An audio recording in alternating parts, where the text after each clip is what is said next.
Aunty ਜੀ thank you. ਹਾਏ ਹਾਏ ਵੈਲਕਮ। ਕਿਹਨੇ ਸਿਖਾਇਆ ਥੈਂਕ ਯੂ ਕਰਨਾ? ਮੈਂ ਕਿਹੜੇ ਮੈਡਮ ਨੇ? ਸਕੂਲ ਵਾਲੀ।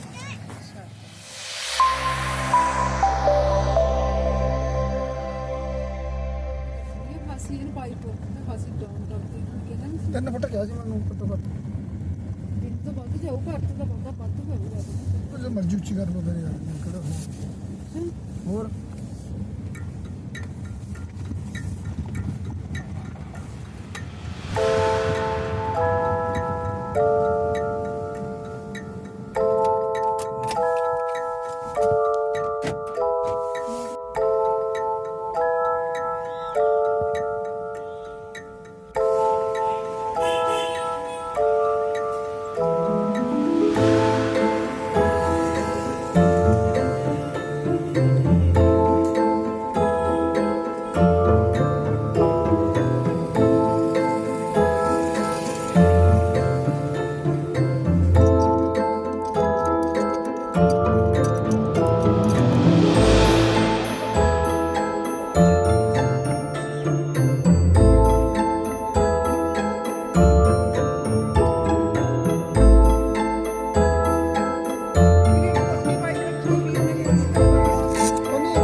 ਜਾਂਦੇ ਵੀ ਆਏ ਸਾਈਕਲ ਤੇ ਆ ਲੋ ਸਾਈਕਲ ਤੇ ਜਾਂਦੇ ਆਪਾਂ ਨਾ ਉੱਤ ਕਰ ਗਿਆ ਅੱਗੇ ਪਾਗਲ ਐ ਨਹੀਂ ਹੁੰਦੀ ਬੇਟੇ ਆ ਜਾਓ